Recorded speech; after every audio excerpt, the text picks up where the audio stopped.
Friends, the Jewish people have experienced the worst tragedy since the Holocaust. Over 1,400 have been slaughtered, thousands injured, and more than 220 hostages, among them babies and Holocaust survivors, are being held by Hamas ISIS terrorists. Proportionally, the death toll of this atrocity is 15 times bigger than 9/11, 15 times.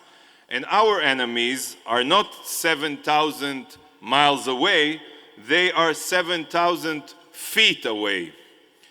Hamas's genocidal ideology, just like ISIS or Al-Qaeda, is not just about destroying Israel. It is ultimately about world domination. So make no mistake, Israel is fighting in defense of the entire free world. The entire free world. Israel is the vanguard of civilization. But this battle is not only being waged from the air, land, and sea. There is another battle being waged, and it's being waged in your living room, on your smartphones, on your hearts and your minds. We are being fed lies, lies by the media, which without hesitation serves as mouthpieces for genocidal terrorists.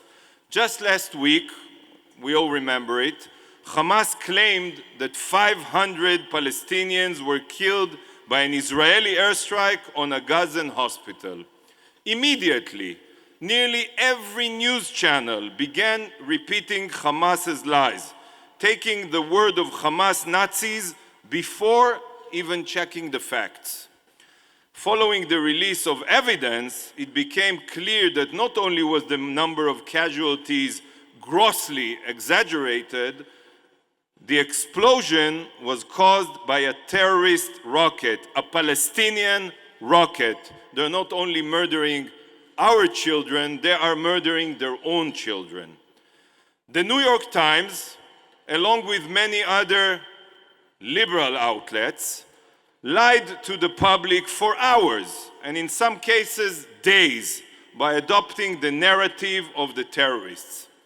The Times, well known for its poisonous lies, also recently rehired a Hitler-praising Palestinian Nazi, to provide the world with unbiased information from Gaza.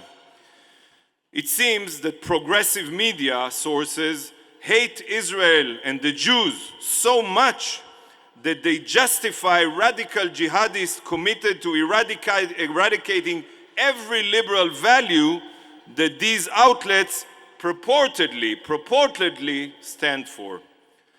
This is a crime, a crime. Shame on the New York Times. Shame on all the biased media. Shame on them.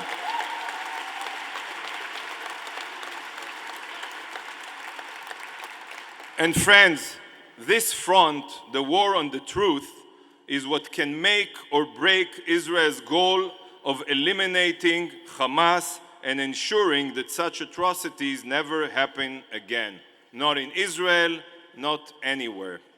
The media influences public perception. Public perception influences elected officials, and elected officials can work towards tying Israel's hands in defense of our future.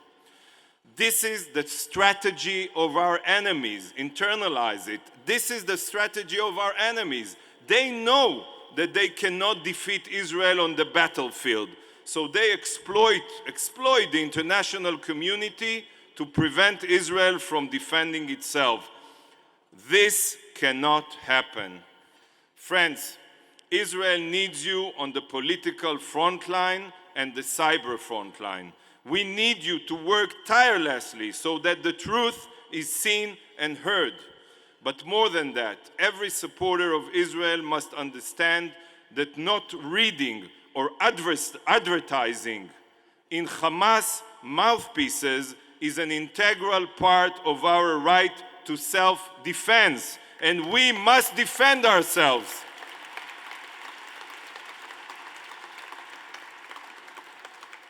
Thanks to the Algemeiner, a beacon of truth, the lies are being exposed. They deserve a round of applause. The Algemeiner is fighting the good fight for the sake of Israel and for the sake of the truth. And we need every single voice in this room to fight with us as well. Make your voices heard. Read more of the Algemeiner, read less of the New York Times. So to conclude, dear friends, Israel, God willing, will complete its mission. Israel will bring back our hostages. Israel will prevail. Am Israel Chai. Thank you from the bottom of my heart. Thank you.